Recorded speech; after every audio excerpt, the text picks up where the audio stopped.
میرا نام وقار ہے، میں حویلی لکھا سے آیا ہوں۔ جیسے آپ نے فرمایا کہ یہ 1 ماہ کے ادھار پہ ایک گلاس کی قیمت 11 روپے ہے اور وہ کمٹمنٹ پہ 1 ماہ کی بجائے وہ 3 ماہ میں دیتا ہے اور پیسے 11 روپے ہی وہ دکاندار لیتا ہے، اس میں کیا صورتحال ہے؟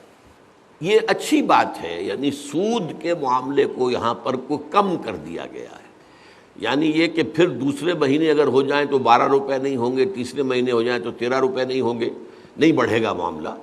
تو گویا کہ سود یہاں پر ایک خاص حد کے اندر کنٹین کر لیا ہے۔ سود ہی، سود تو سود ہی رہے گا۔ وہ معاملہ اور بڑھ رہا ہے اگر، تو وہ پھر اس کے اندر اور خباثت جو ہے وہ بڑھتی چلی جائے گی۔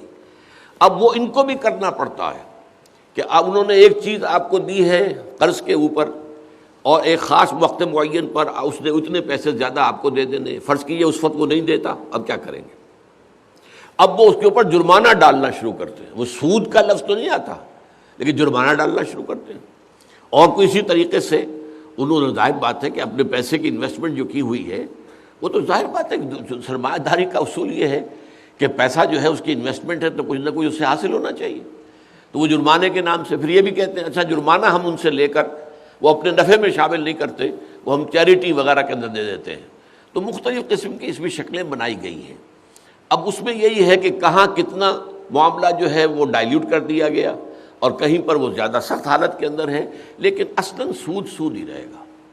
اگر قرض کے حوالے سے کل قرض یجر منفعۃ فہی ربا، ہر قرض جس سے کوئی منفعت حاصل ہو رہا وہ ربا ہے۔ میں تو اس تعریف کو جانتا ہوں، اور عام آپ اگر جو بینکرز ہیں ان سے وہ بھی یہی کہیں گے کہ یہ اس میں کوئی فرق نہیں ہے۔ اب دیکھیے، ایک شکل یہ ہے کہ آپ نے بینک سے 10 لاکھ روپیہ قرض پر لے لیا، سود پر، اور کار خرید لی، اب آپ سود دے رہے ہیں اس کا، وہ سود دیتے جا رہے ہیں۔ ایک یہ کیا کہ آپ نے کہا، بینک نے کہا ہم خرید دیتے ہیں، ٹھیک ہے یہ 10 لاکھ کی کار جو ہے وہ 20 لاکھ کی تو ہم سے خرید لو، لیکن ہم تمہیں یہ 10 سال کی قسطیں بنا دیتے۔ فرق کیا ہوا؟ یہ تو ایسے ہی ہے کہ ناک کو یوں نہیں پکڑا ہو، یوں پکڑ لیا، تو نوعیت تو نہیں بدلے گی اس کی۔ البتہ یہ ضرور ہے، اسی لیے جو بھی بینکنگ کا نظام اس ملک میں نافذ کرنے کے لیے تجویزیں تھیں، جب آپ کو معلوم ہے کہ شریعت کورٹ نے بینک انٹرسٹ کو ربا قرار دیا، پھر کئی سال تک معاملہ چلتا رہا، اس کی اپیل جو ہے وہ سپریم کورٹ میں گئی، پھر سپریم کورٹ کے شریعت بینچ نے بھی صحیح کر دیا کہ ٹھیک ہے فیصلہ شریعت کورٹ کا، یہ ربا ہے، یہ سود ہے، اور یہ کہ یہ اتنا وقت ہم دے رہے ہیں کہ بینک انٹرسٹ کی بجائے کوئی متبادل اسکیم شروع کر لو، ورنہ بینک انٹرسٹ جو ہے وہ حرام قرار دے دیا جائے گا، بند ہو جائے گا۔ کچھ کمیٹیاں بنی، کچھ ہو رہا، لیت و لال ہو رہا ہے، کوئی کام نہیں ہو رہا۔